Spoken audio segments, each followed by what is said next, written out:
Everyone. Today I'm going to start talking about what is definitely one of the trendiest subjects in this class, neural networks.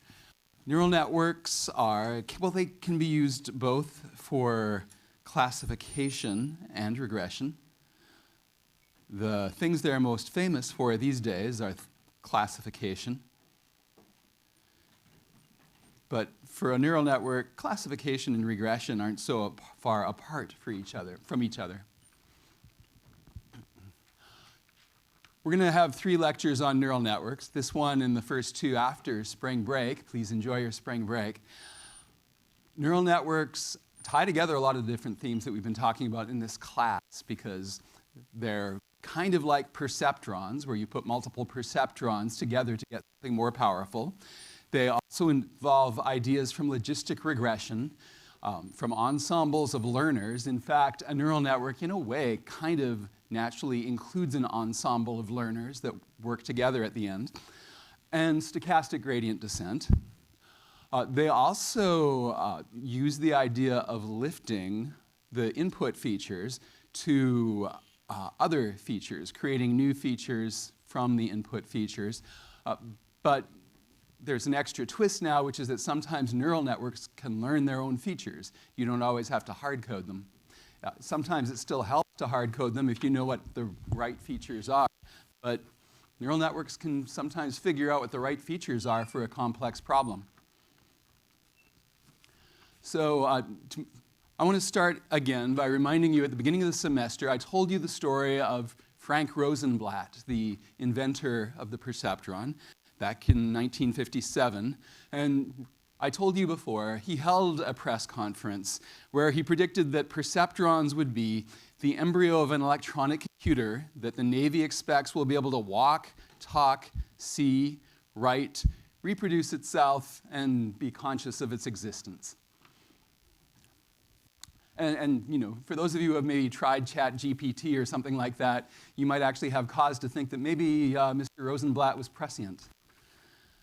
But there was a long way to go from 1957 to today. Perceptron research continued, and in 1969, something kind of monumental happened, which is that Marvin Minsky, who's considered one of the founding fathers of artificial intelligence, and Seymour Papert together published a book called Perceptrons. So, promising new field. Frank Rosenblatt says they're going to be thinking computers. A book on them sounds great, but strangely, part of the book had a very negative effect on research in the area because it had a section devoted to things that perceptrons cannot do. And one of the things that perceptrons, in their basic form, cannot do is the exclusive OR operation. So, I hope a lot of you have seen this in a logic class or somewhere else, but if you haven't, exclusive OR is an operation where you have 2 input operators, call them x1 and x2, and each of them can only take on a Boolean value. So 0 and 1, you can think of those as false and true. 0 is false, 1 is true.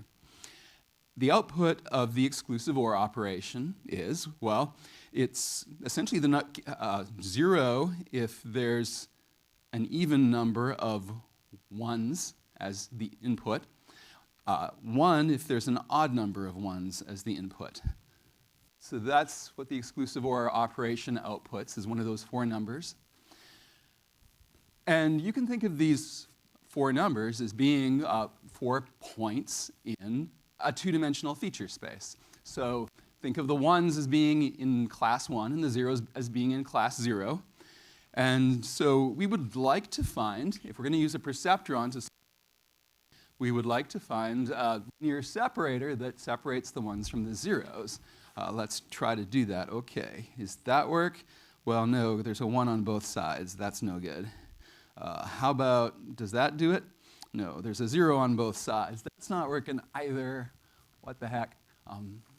Hopefully, it isn't hard for you to convince yourself that this can't be done. There is no linear separator that separates these 2 classes, even with just these 4 points. So what Minsky and Papert were basically saying is, hey, Frank, you say that this is going to be a computer that's going to be conscious of its own existence, but it can't even do exclusive OR? Well, the book had a really good effect on the field. After its publication, almost no research was done on neural network ideas for about a decade or longer, a time we now refer to as the first winter. Shortly after the book was published, Frank Rosenblatt died. I don't know if that was related or not. But when you look at this exclusive OR problem, it kind of doesn't make sense to me that this had such a momentous. Kind of easy to see ways to get around the exclusive OR problem. And the easiest way is to just add one quadratic feature. Go up to three-dimensional space, and you don't even need to add all of the quadratic terms, just x1, x2 will do.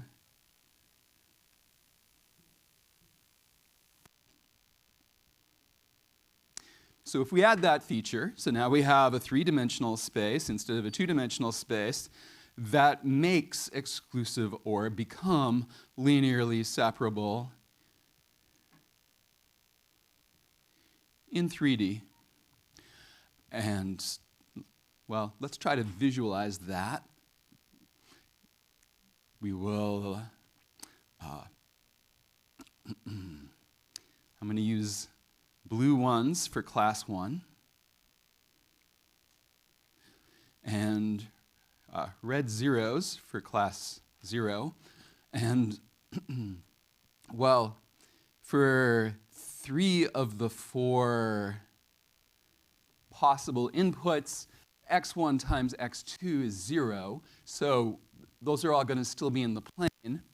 But if x1 and x2 are both 1, then x1, x2 is 1, and that's going to stick out the 4th sample point into the 3rd dimension. So the 4th one kind of winds up here, where imagine this square here is elevated in space relative to the first one. So these form the corners of a cube.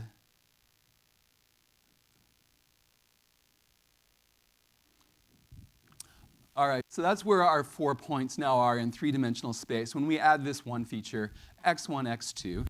And I know this is a little bit difficult to eyeball, but now that we've got that, we can easily slice between the zeros and ones with a hyperplane by putting points here, here, here, here, and connecting these together. I'm sorry, that one's in the wrong spot. Here. So if you imagine here that there is a green plane cutting through the cube, essentially cutting through 5 edges of the cube, it separates the ones, which are behind the green plane from your point of view, from the zeros, which are in front of the green plane from your point of view. So now these 4 points are linearly separable. It wasn't that hard. Having said that, though, there's an even more powerful way to do exclusive OR that shows you the potential of neural networks. So let's look at a second way that Minsky and Papert could have solved their exclusive OR problem. The idea here, the second idea we're going to try, is we're going to use linear classifiers whose output is the input to other linear classifiers, or perceptrons whose output is the input to other perceptrons. So suppose, well, let me do a first draft of this. What I'm going to have is I'm going to write little boxes for our perceptrons. So imagine that this is a box that takes in, you have 2 values, x1 and x2, which are both 1 or 0. And we draw some of these boxes that are perceptrons. Essentially, they're just computing linear combinations of their inputs.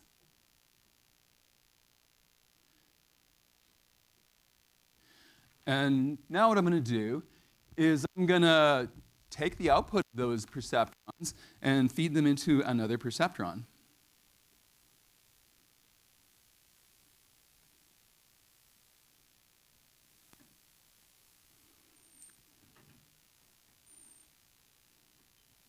And let's call the output Z. And the way we're going to interpret Z is that if Z is greater than 1/2, we're going to say that's true, meaning 1. If Z is less than 1/2, we're going to interpret that as false, meaning 0. If Z is exactly equal to 1/2, I don't really care which one you pick, just pick one. All right, so if I interpret the output that way, and the inputs are all x1 and x2 are each either 0 for false or 1 for true, can I do exclusive OR with this circuit? What do you think? Any answers?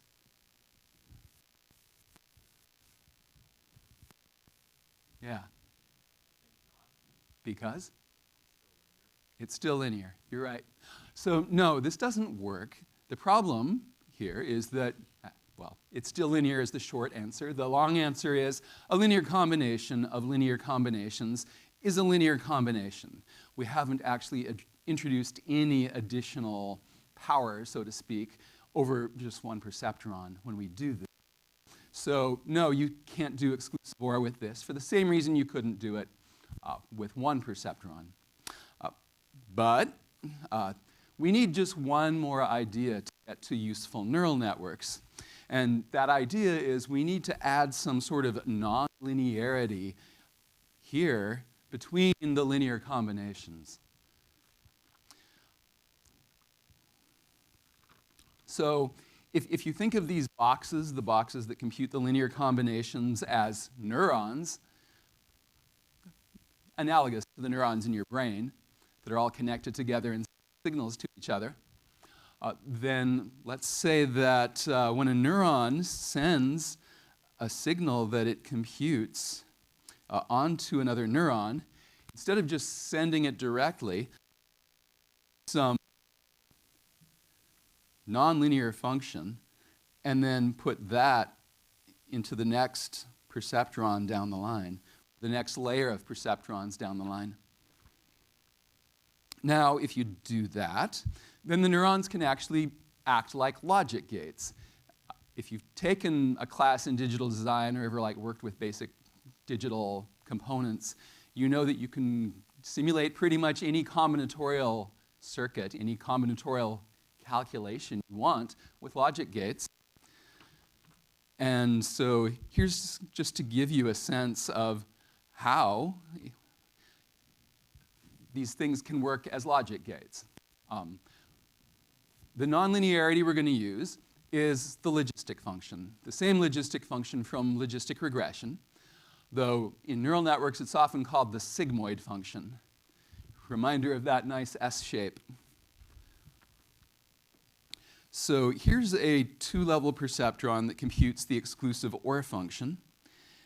And the idea here is that I want this circuit here to act essentially as if it's an AND gate.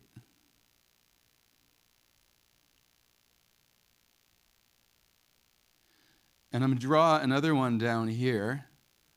I want that one to act essentially as if it's an OR gate.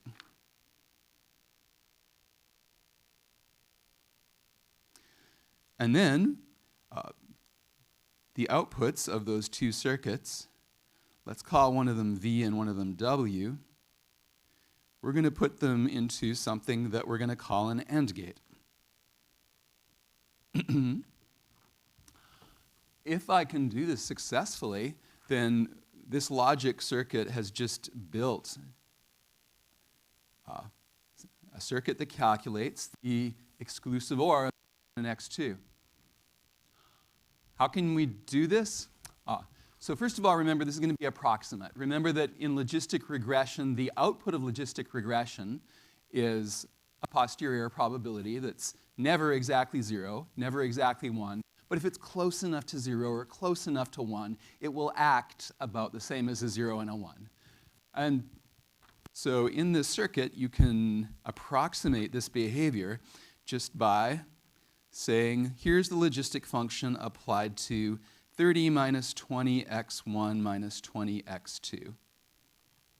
And the OR gate can be simulated by taking the logistic function of 20x1 plus 20x2 minus 10. And the AND gate can be simulated by taking the logistic function of 20v plus 20w minus 30.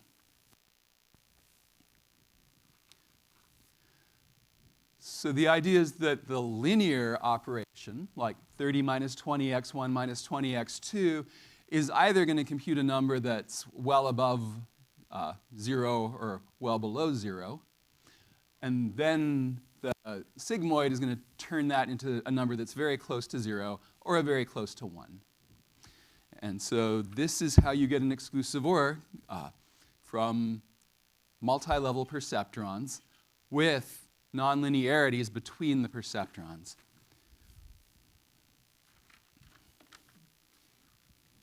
Any questions about this? Yeah.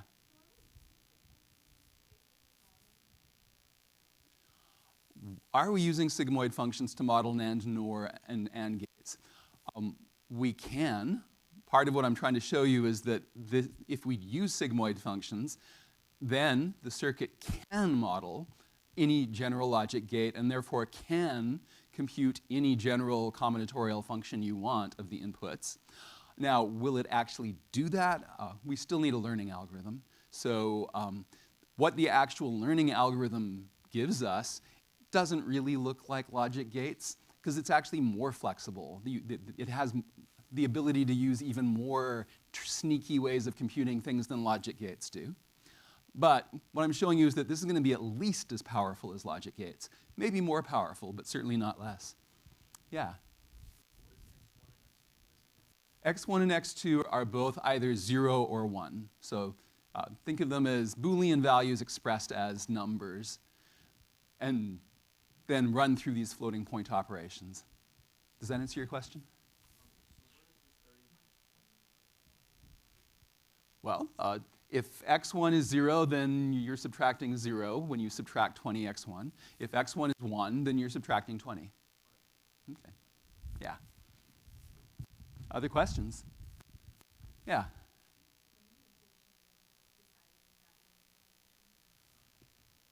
Oh, why did I pick this linear combination? Maybe the easiest way is to look at what the actual numbers will be. If they're both 0, then this is going to be 30. If one of them is 1, but one of them is 0, they're going to be 10. And if they're both 1, it's going to be minus 10. And then what the sigmoid does is it essentially takes, since these three numbers are pretty big, much bigger than 0, it's going to map them to something that's close to 1. Maybe only 0.95, but that's close enough for the next level of the neural network. And the minus 10 might be mapped to something like minus 0.95. The exact number doesn't matter as long as, sorry, not minus. It's between 0 and 1, pardon me. 0.05. So as long as the first ones are close enough to 1 and the last one is close enough to 0, it's going to work. Yeah, you're welcome. Other questions? All right. So let's look at an example of what a basic, simple neural network looks like and what it computes. We're not ready to talk about how to train it yet at this point. We just need to understand what function it computes. And then once we understand that, then we'll be able to train it. So the simplest neural networks usually have one hidden layer. Modern neural networks often have many hidden layers, but we'll start with one. And so there will be 3 layers total. 2 of them are called the input layer and the output layer.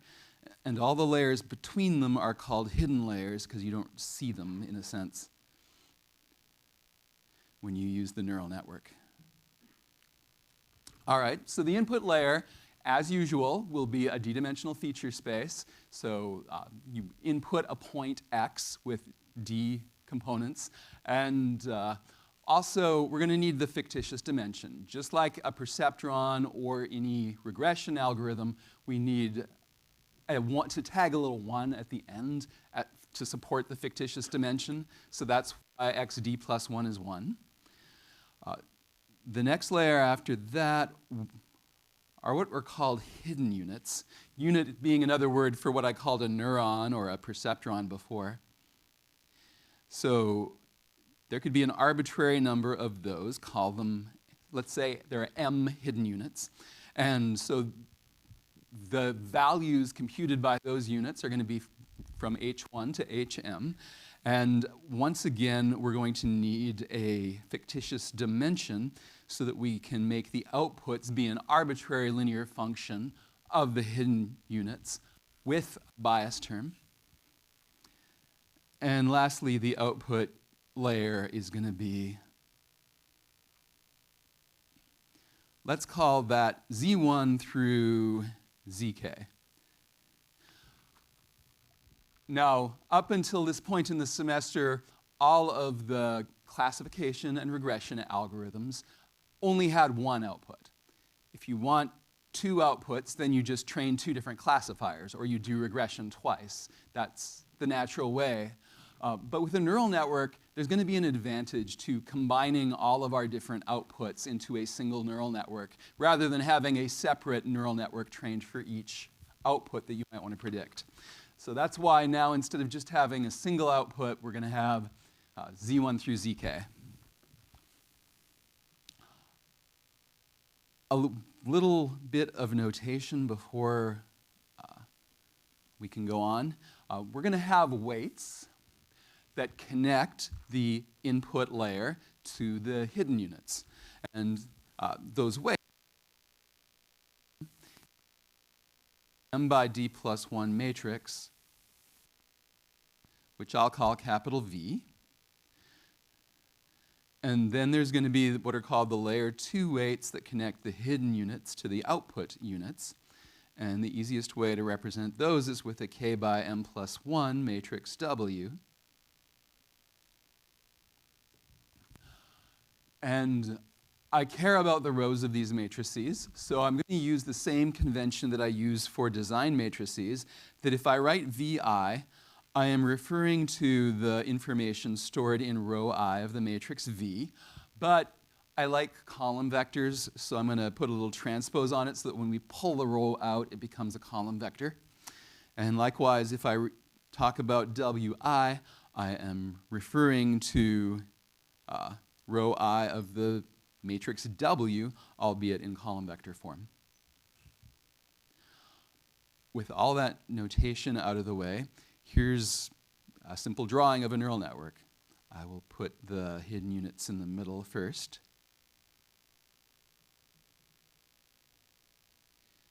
And the input units, let's say there's 2 of those on the left. And let's say there are 2 output units. Those go on the right. And a common convention, you don't have to do this, but this is what's usually done, is that every input unit is connected to every hidden unit, and every hidden unit is connected to every output unit.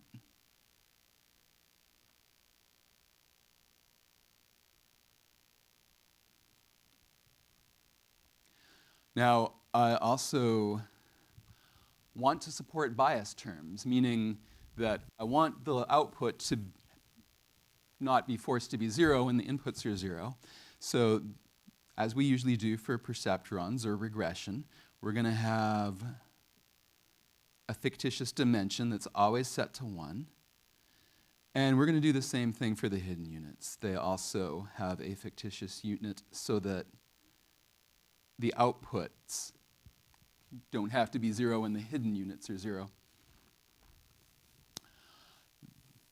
Now, where did these matrices, V and W, come in? We think of each entry of V and W as being a weight connecting one neuron to another neuron. So the entry at the upper left corner of matrix V, call it V11, is the weight of that edge, and V21 is the weight of this edge, and V33 is the weight of this edge. So since that's a fictitious dimension 1, that V33 is a bias term for that particular hidden unit 3. The W's work the same way. You know, the upper left corner of matrix W is the weight connecting the hidden unit 1 to output 1. W12 is this arrow here. W24 is this bias term at the bottom. So we think of those as the weights that connect the different units. And then how do we compute the values at the hidden units? How do we compute the values at the output units? Well, recall that I want some sort of nonlinearity between each layer, each pair of layers of units. So in the earliest neural networks, by far the most popular function to use was the logistic function. But again, as I said, in the neural network literature, it's usually called the sigmoid function. It's the same. It's the logistic function. And this is one way to do it, but it's definitely not the only way to do it. There are lots of different monotonic functions that work. So usually you want monotonically non-decreasing or monotonically non-increasing at least, but there are other nonlinear functions that can be used, and I will talk about a few of those after spring break. But for today, we're sticking with the sigmoid function.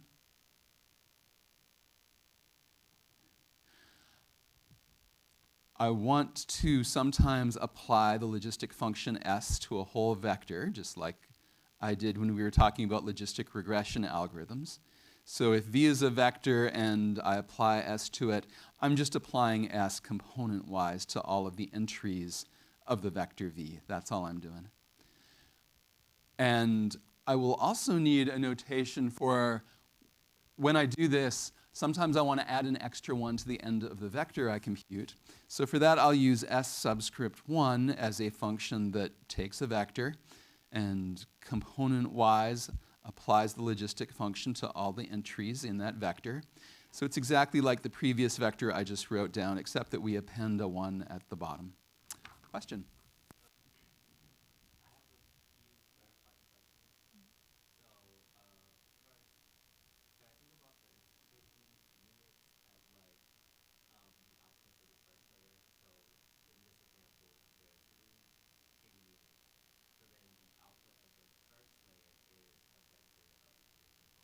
Yes, that's exactly right. You can think of the hidden unit values as the output of the first layer.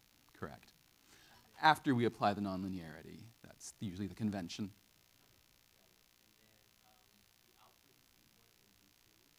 Mm.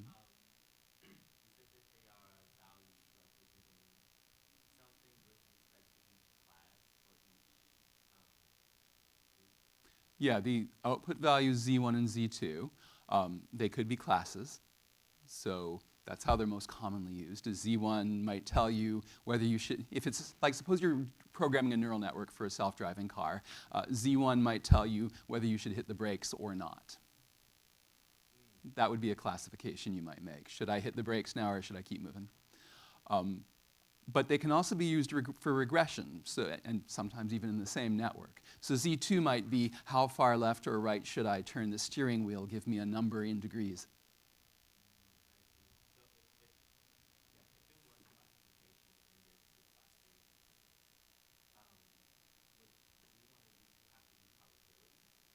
If the outputs are, yeah, if it's classification, The outputs Z1 and Z2, because we're applying a sigmoid, they have to be between 0 and 1. Sometimes they are interpreted as posterior probabilities, albeit you should not expect a neural network to give you posterior probabilities as accurate as what you would get from QDA. Very often what's done is simply a threshold. So if it's above 0.5, you say that's in class C. If it's below 0.5, you say it's not in class C. Yeah. All right. Yeah?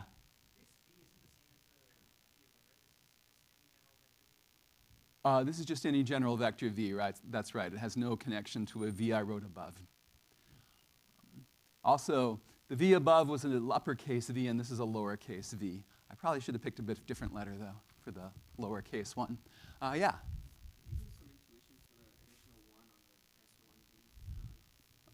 Well, can I give intuition for the additional one?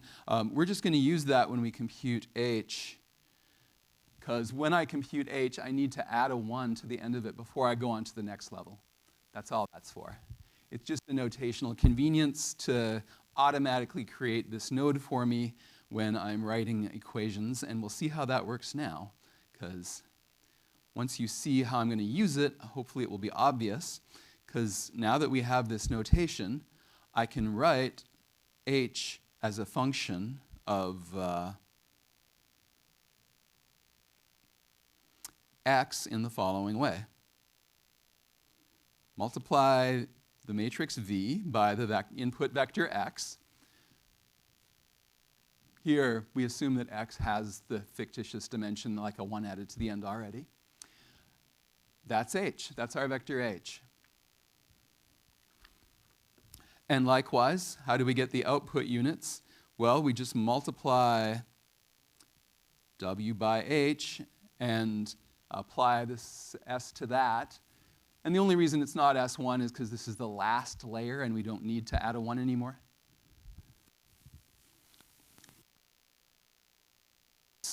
You can expand this just by substituting this for H, and so obviously this is S of W S1 of V of X.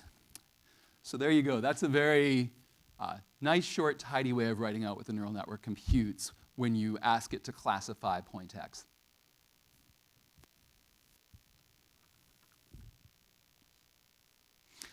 Also, just a little clarification on this notation. Let's think about one particular hidden unit. So understand that this means that the value of hidden unit I is going to be S applied to the inner product of rho I of matrix V and X.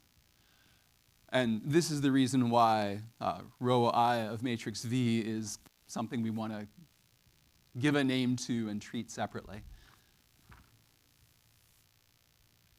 because that's what we need to compute HI. And that's the only row of V that's going to have anything to do with the value of HI. The other rows of V are for the other hidden units. They do not affect HI.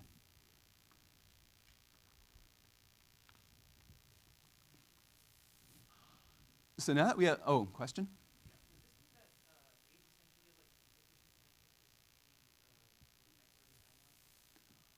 It does not mean that H has 2 fictitious dimensions.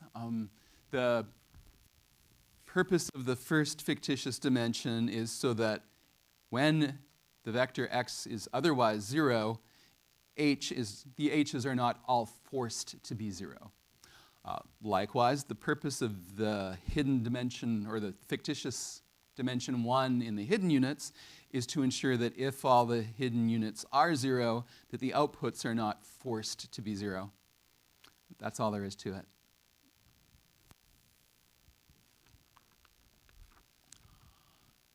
So again, reminder that neural networks have more than one output, and now that you have this diagram, hopefully it's a little easier to see what I mean when I say one of the reasons why it's good to do this, rather than having 2 separate neural networks, one neural network for Z1 and one neural network for Z2, is because sometimes what happens is that you start to learn a really useful feature at the hidden layer because Z1 prompts it, or Z1 needs it, And then Z2 realizes that, hey, that feature has a lot of useful information. I can take advantage of that. And so sometimes you get better performance by training a bunch of outputs together than you would get by training them apart, because you wind up with better features in some cases. I also want to say again, this is the case where we have just one hidden layer. You can add more. You can have as many hidden layers as you want between the input and the output. And for image recognition tasks, it's very common to have between 8 and 200 hidden layers in your neural network. There's also a lot of other ways that you can vary neural networks. For instance, you can have what are called skip connections that jump several layers ahead and skip some of the intermediate connections. There's all kinds of things you can do. Any more questions about this? Yeah.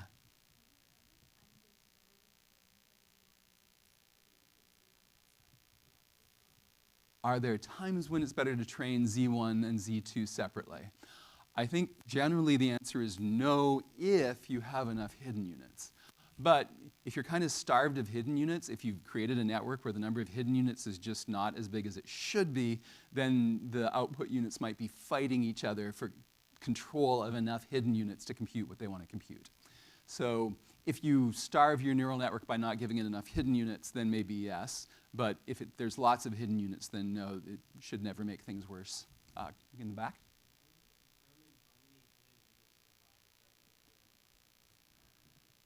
Yeah, you should think of the number of hidden units as a hyperparameter, and often you have to experiment and do validation to decide what's the best architecture. In fact, there's a whole literature of papers just on how do you optimize a neural network architecture. Yes?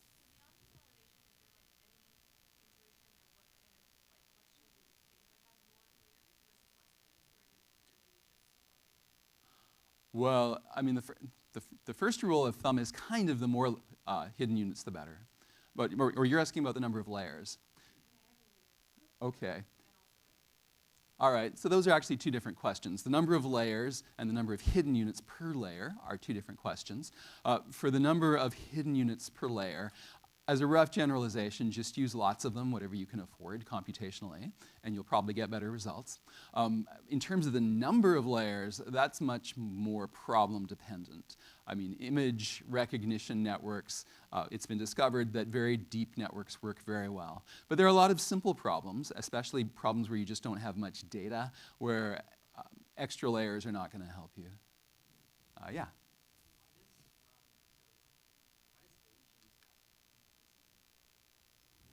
Why does H use S1 and Z uses just S? The reason is we just don't need a fictitious dimension here because we're not going to use it.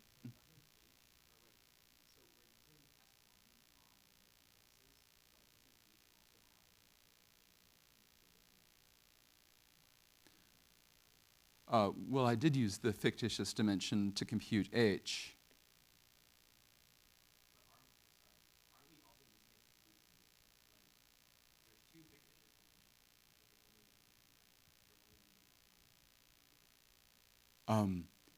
What the S1 does is all it does is generate a new fictitious dimension that you're going to need when you go on to the next layer. That's all it does.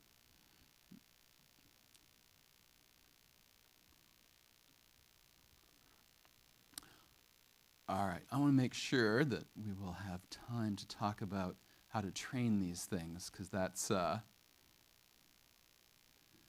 actually pretty complicated. Now, by far the most popular algorithm, even today, for training neural networks is just plain old gradient descent, either stochastic. Well, stochastic is by far the most common, but if you have a small data set, maybe batch is a good choice. If you have a large data set, stochastic. So what we're going to do is we're going to start with a loss function that compares the predictions made by our neural network, the output layer of the neural network, with some true labels that we're given to train on, and the notation z and y, those could be vectors now. They could be just scalars, because you can have a neural network with just one output, and that is a very common configuration. But if you want your neural network to have more than one output, then y and z will be vectors. And by far, the most popular loss function is just the L2 norm of the difference squared. Or to put it another way, the sum of squares of errors in each of the outputs.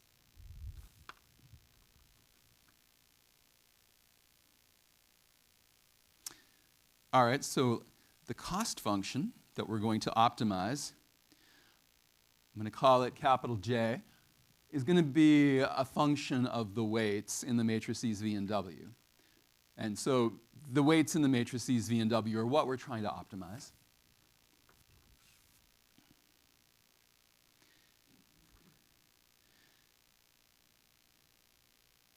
And so the cost function is going to be the sum of all the loss functions on the training points. So, just like it is with so many learning algorithms, you take the average loss and you try to optimize that. You'll notice that V and W don't actually appear in the right-hand side directly, but they're buried in the Z. The function Z uses V and W to compute Z. Another thing you might notice is that I'm using a capital Y here. Up until this point in the semester, it's always been a lowercase y because we only had one label for each sample point or each training point. Now we have possibly a vector label instead of just a single label for each training point. And so now we're going to have as our input a design matrix X, just like we always do, but now you can have a second matrix Y, each row of which tells us, well, row I of matrix Y is just the labels that we apply to sample point I.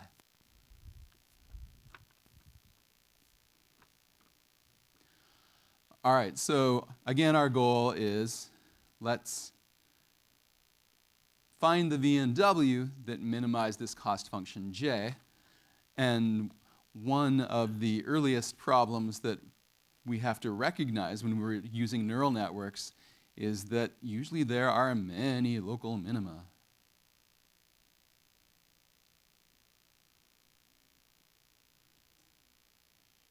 So we may be using the logistic function in our neural networks, but unlike logistic regression, our cost function is definitely not convex. It's far from convex. It's very typical for neural networks to have lots of different local minima, and some of them might be better than others. Of course, it's possible that they are all bad, but that's another story. And I'll talk a little bit after break about how to coax neural networks into better minima in some cases. But moving on, let's think about training. So I've told you I have this cost function. We do understand this function z that we're computing. So this is a arithmetic function that you know how to compute. And now I want to find v and w that minimize it. So I'm going to use stochastic gradient descent. All right, so here's a tricky question, but think about this. Suppose we start by setting all of the weights to 0 in our neural network, and then we do gradient descent on the weights. What will go wrong? It'll always go to the same local minima? That is true, yes. It will always go to the same local minima. And you might want to find multiple local minima. So maybe initializing the weights to 0 is not always a good idea. But there's an even worse thing that will happen if you set all the weights to 0. No gradient isn't, well, that's not quite true. There will be a gradient. What the problem is the gradient will be stuck in a very low dimension. And so essentially the reason why gradient descent doesn't work right when all the weights are 0 is because the algorithm cannot distinguish between the different hidden units. That is, the algorithm cannot break symmetry between the hidden units. Because if you have a situation where, say, all of the weights from x1 to every hidden unit are the same, and all the weights into an output from all the hidden units are the same, and that's true for every input and every output, then there's no way to distinguish the hidden units from each other. Or to put it another way, all of the hidden units will essentially go in the same direction when you do gradient descent, and the algorithm will never be able to distinguish the hidden units from each other. Or to put it a different way, the hidden units will never learn to compute different things. You'll have a bunch of hidden units that all compute exactly the same feature.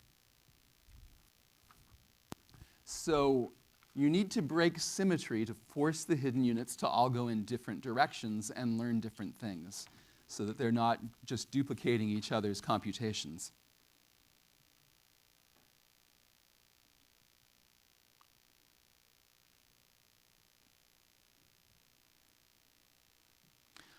All right, so the solution to that is simple but kind of surprising, is that we start by initializing the neural network's rates to be random, not to be 0, because that doesn't work, but to be random, and that usually works quite well. Because then each hidden unit is initially heading in a different direction, a random direction, but a different direction from all the other hidden units. All right, so let me write out a very brief version of the gradient descent pseudocode. And for that purpose, it's nice to reorganize the weights. So the weights that we want to train are these two matrices, capital V and capital W. But I'm going to define a vector called lowercase w that just contains all the same weights. And the reason I'm doing that is I want to take these parameters and put them in one long vector so that I can apply standard gradient descent operations. So now, if we do that, our algorithm is, first of all, choose w to be a vector of random weights, and then repeatedly do gradient descent. Here's the batch gradient descent rule, but it's pretty easy to do the stochastic gradient descent rule too. So that's what we got to do. And a lot of our effort, most of our effort, I guess, is going to be just understanding how do you compute this gradient of the complicated cost function. But before I get there, before I talk about how to compute grad j, there's 3 other points I want to make. So the first one is I'm saying that you need a vector of random weights. It's important to ask, how big do those random weights need to be? Well, there's a potential problem here. If you make the random weights that you start with too big, then what might happen is that the downstream neurons become oversaturated. And what oversaturated means is that the input to a neuron is so big, or so small, negative, that it pushes the neuron to be, its output to be almost 1 or almost 0. And the reason why that's a problem is that if you are really far out on the logistic curve, then the gradient, like the derivative of the logistic curve, is very close to 0. So when you try to do gradient descent, that neuron's weights will change very, very slowly. And you essentially get stuck when you have neurons whose inputs are too big in either the positive or the negative direction. On the other hand, if you make those weights too small, then it will take a very long time for your algorithm to break symmetry between the hidden units and start making progress. So you need to pick the right size of random weights, and I'll talk more about what the right size is after the break. The second thing I want to say is that, of course, you can replace batch gradient descent with I'm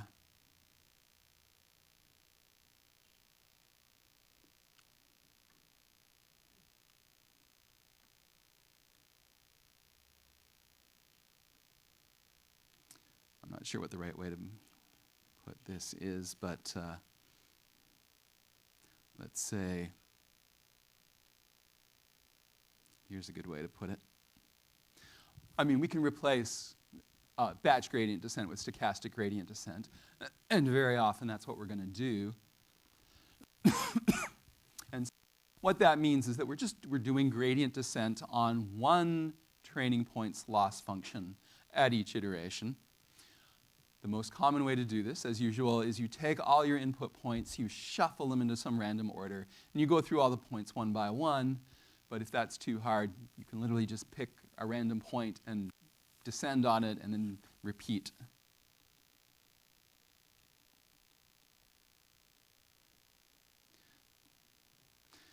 And the last thing I want to say about this is that, okay, the hardest part of the algorithm is, again, computing this gradient of the cost function.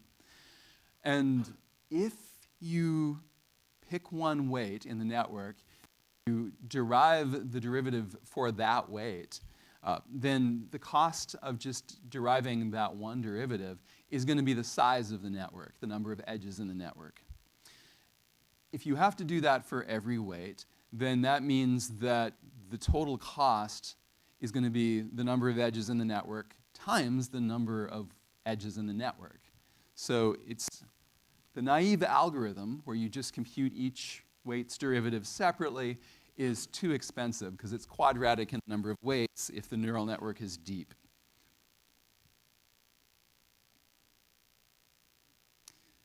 So again, naive gradient computation is where you compute each weight's partial derivative one by one,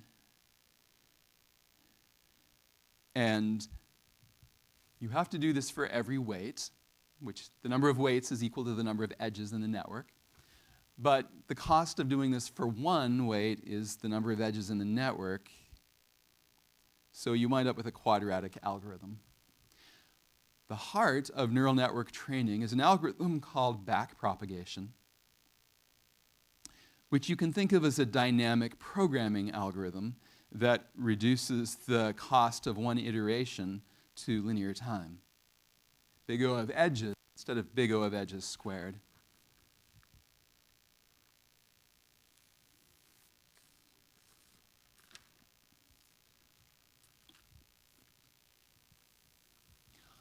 So the rest of this lecture, I'm going to try to show you how to compute these gradients.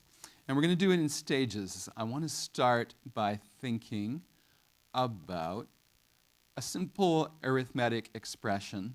And how would you compute the gradient for that?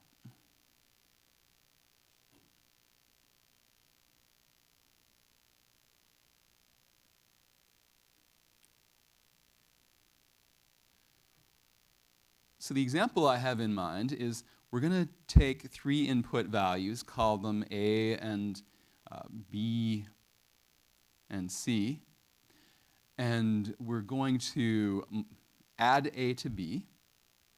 So A gets added to B,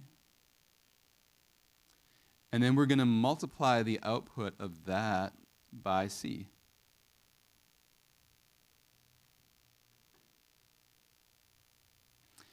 And then we're going to square the output of that. So I'm going to call this output D and this output E. So this node computes E squared and gives us a final output F. All right, so F is a function of A, B, and C. And in order to understand how to compute gradients when you have a complicated expression, we're going to go through the exercise of computing grad of F. And remember what grad F is. It's the partial derivative of F with respect to A, and the partial derivative of F with respect to B, and the partial derivative of F with respect to C, all arranged in a vector. All right, so let's try to do that. What is the partial derivative of F with respect to A?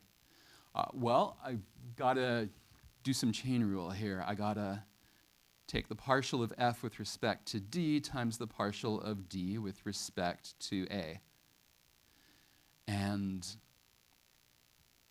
I'm going to do the same thing for b here. Partial of f with respect to b by chain rule is partial of f with respect to d times partial of d with respect to b. Now, I can compute some of these values. I can compute this one and this one pretty easily because I know that, well, d is equal to a plus b. That's how I've defined d.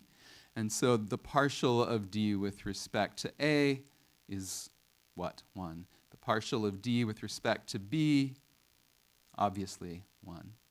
So I can take these values and I can plug them in. Here, this becomes 1, and here, this becomes 1. And so, but what's left over is kind of the hard part. In this case, both of these are the partial of f with respect to d. So what's the partial of f with respect to d? Okay, well, I got to compute that too.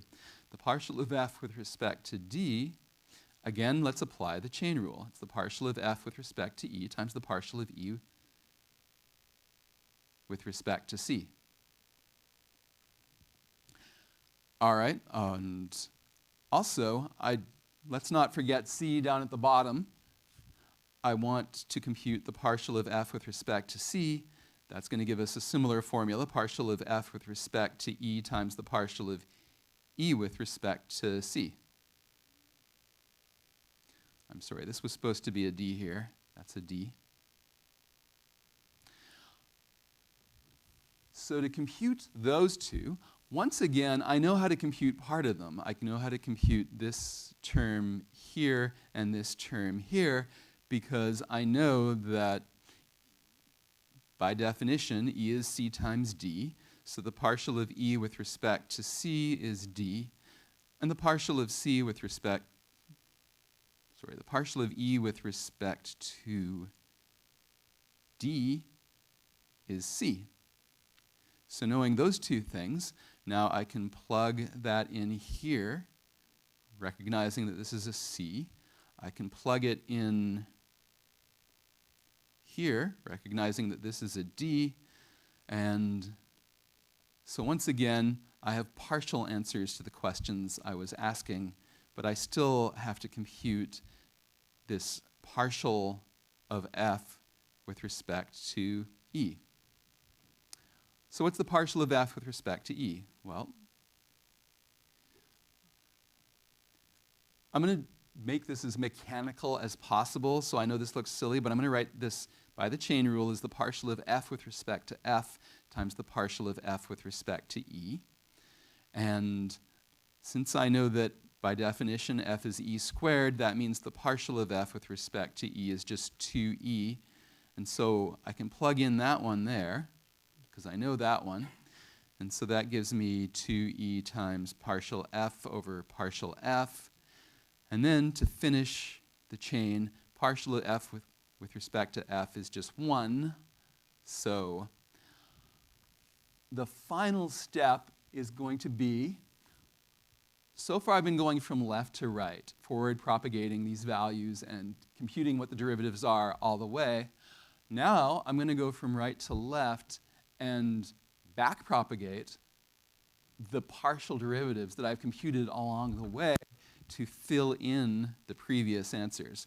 So back prop means that this number gets plugged in here, and thereby allows me to compute the partial of f with respect to E, which I back propagate and plug that in here and here, which allows me to compute the partial of f with respect to C, but also allows me to compute the partial of f with respect to D, which I back propagate here and here.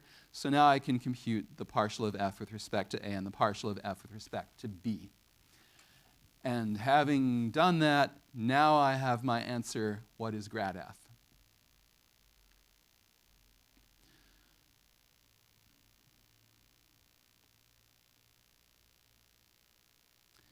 So again, throughout this network, I've computed a bunch of different values.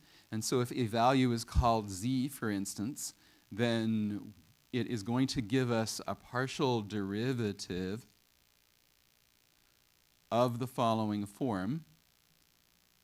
The partial of the function f we're trying to compute with respect to some intermediate variable z is the partial of f with respect to some other intermediate variable, let's call it n, times the partial of n with respect to z, where n, again, is some other partial result. And these two partial derivatives are computed at different times.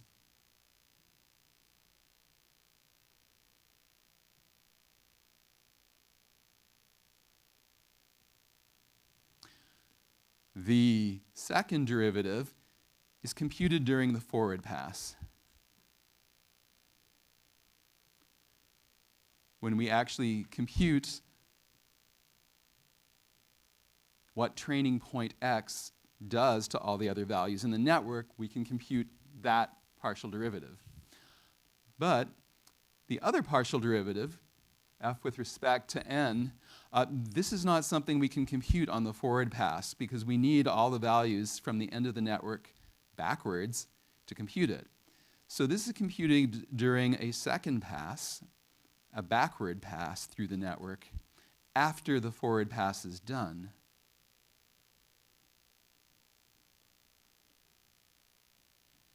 And the principle of taking these values and sending them back through the network, that is called backpropagation.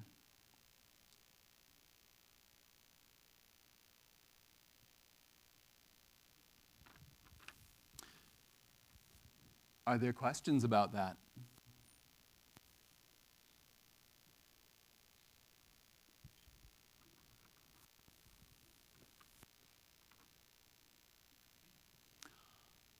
So I've applied this to a simple arithmetic expression. Before I can apply it to general neural networks, I need to address one more problem, which is, what if a unit's output goes to more than one unit? The example I just gave you didn't look at that. Let me show you that more complicated example by giving you an expression that comes from least squares linear regression and uses a more complicated version of the chain rule. So the next network that we're going to look at, you have three inputs, W1, W2, and W3, and you have two major calculations where you compute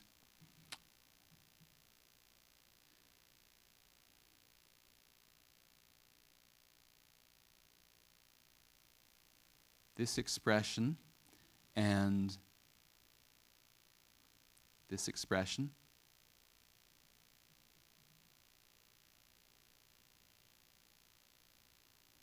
Again, this is a sample of a computation you do during linear least squares regression.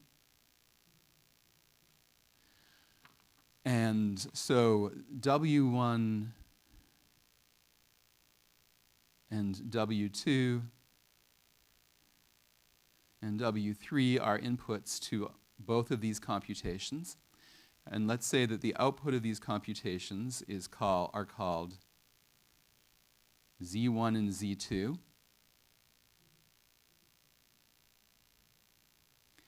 And then the loss is the squared of the norm of the difference between the output vector z and some label y. We're going to call that the loss. All right. To work out what the gradients are here, once again, we wanted the gradient of L. We want the gradient of the loss, the output, with respect to this input W1. Well, the chain rule for that is in two parts because, let me give you the general rule from multivariate calculus. If you have a partial derivative of some function L, which itself is a function of two different functions, Z1 and Z2, each of those being functions of tau, then here's the chain rule that you need to use for that case.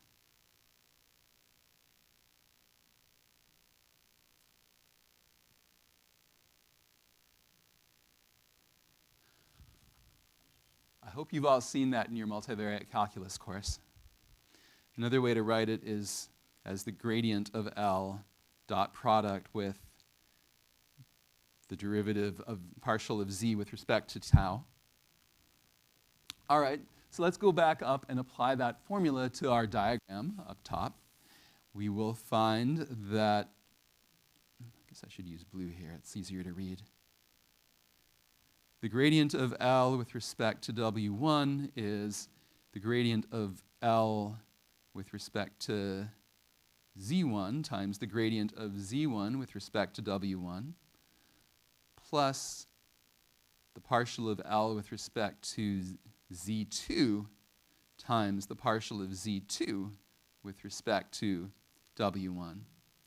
And W2 is going to be essentially a similar formula, except now all the Z1s become Z2s. And the same thing for W3.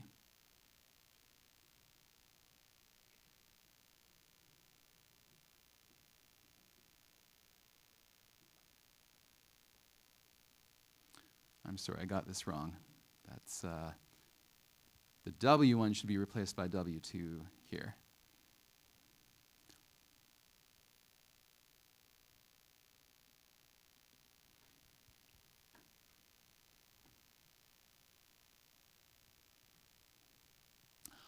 All right, so we know how to compute some of these expressions, like this one, this one, this one, this one, because we just take the partial derivatives of these equations, or these values of z1 and z2.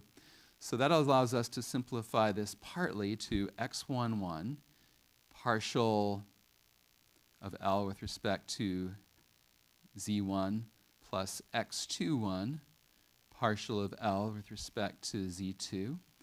And the second one we can simplify to x12 partial L with respect to z1 plus x22 partial L with respect to z2. And the last one is just partial L with respect to z1 plus partial L with respect to z2. That's as far as we can get on the forward propagation pass. In order to finish computing these values, we need to do back propagation to get these partial derivatives here. So that is going to happen at the next level of the network, where we compute the partial of L with respect to z1 is 2z1 minus y1, and the partial L with respect to z2 is 2z2 minus y2. And so this value gets propagated back to wherever it is needed. This value gets propagated back to wherever it is needed.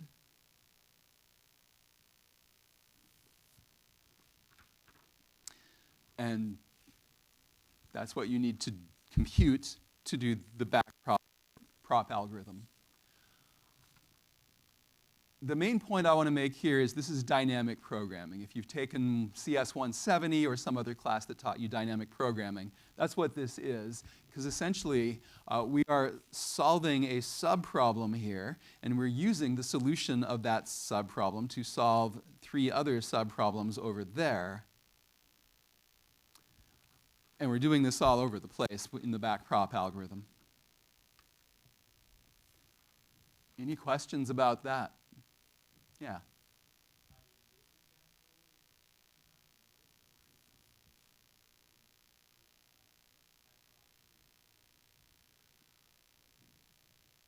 In this example, backprop finds the answer in linear time, where, I mean, linear in the complexity of, or in the number of edges. The naive algorithm probably would not be much worse, but that's because I don't have very many layers here. In order to give an example where the naive algorithm takes quadratic time, you have to have a few more layers.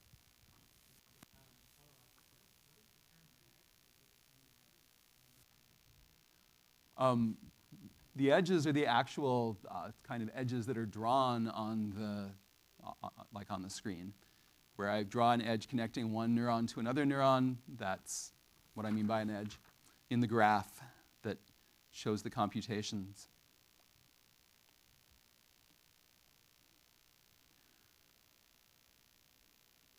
All right, so now we're ready for backpropagation. Backpropagation is a dynamic programming algorithm for computing the gradients we need to do neural network, batch or stochastic gradient descent in time linear in the number of weights. And just a reminder that VI refers to rho I of the weight matrix V. And similarly, WI is rho I of the weight matrix W. I want you to recall that the gradient of the logistic function, well, not gradient, the derivative of the scalar logistic function, S prime, is just S times 1 minus S.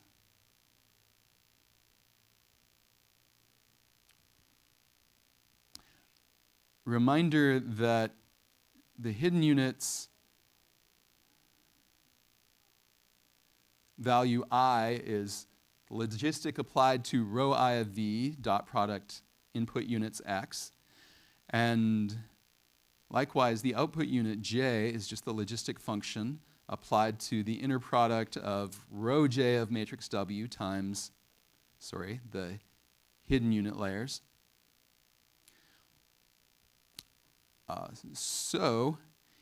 If we compute the partial derivatives that we're going to need, well, the partial derivatives of HI that we're going to need are the derivatives with respect to the weights VI, because we're optimizing the weights VI. So if you take that derivative and use the chain rule, you get this. One nice thing about this is that since S prime is S times 1 minus S, and we already know the values of S is just HI, that gives me a way to simplify this expression as follows. I can write this as the known value HI times 1 minus HI times the vector X. I will do a symmetrical thing down here where I will look at the gradient of output unit J with respect to rho J of the matrix W. Again, the chain rule says that that is equal to this, and then since I know that S prime is S times 1 minus S, I can actually simplify that to just a product of scalars I know with the hidden unit values. And I will need one more gradient to do backprop, and that is the gradient of the outputs with respect to the hidden unit layer. And that's very similar. That's going to be Zj 1 minus Zj multiplied by rho J of the matrix W. All right, so with those derivatives figured out, now we can write the actual computation that's being done by the neural network that I showed you 3 illustrations ago. We're going to have 2 inputs. We're going to have a weight matrix W, and we're going to have a weight matrix V. And this neural network I'm going to draw isn't going to look the same as the one I drew before, but it actually is the one I drew before. It's just now, instead of having X be the input to the neural network, we're going to have the weights the weights of W and V be the input to the neural network. So we can think of our neural network as first computing S of V times X, and then computing S of W times H. And so the first computation gives us an output H, the hidden units. The second computation gives us an output Z, the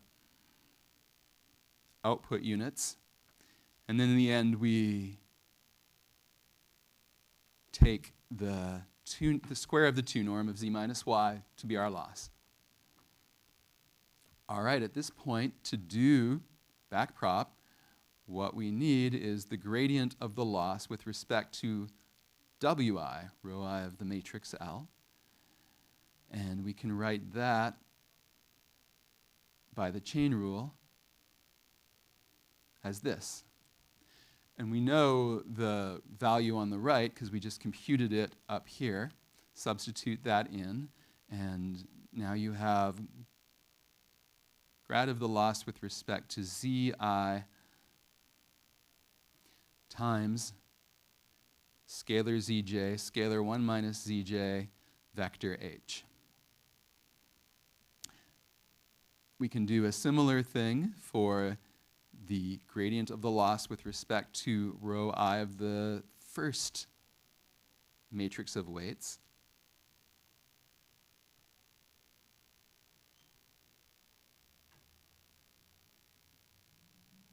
And again, we know this value here because we worked it out up here. So substituting that in,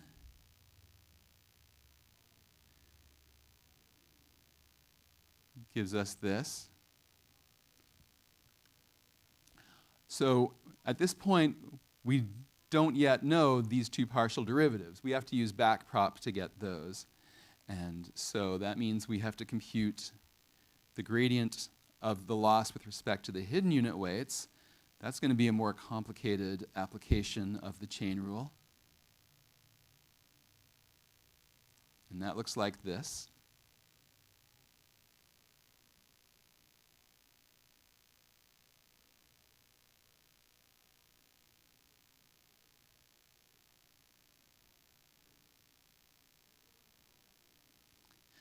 And we need to compute the gradient of the loss with respect to the output units, z, but that's pretty easy. That's just 2z minus y.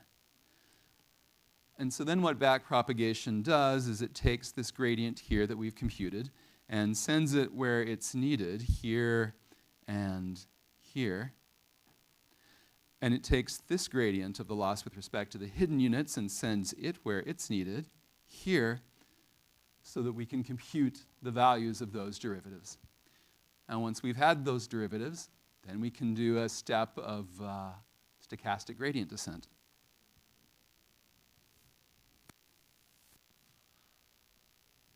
Obviously, there's a lot there. The only way to really get this into your head is to sit down and stare at it for a few hours and study it and do homework 6, where we'll have you code stuff like this up. I don't think there's any shortcut to understanding neural networks without actually coding them yourself, which is why I consider homework 6 to be the most important homework we do this semester. So don't feel bad if all of this seems like a blast from a cannon. It's going to take a while for you to absorb it, but we're going to try to give you the tools to absorb it. And have a great spring break, and I'll give you 2 more neural network classes when you get back.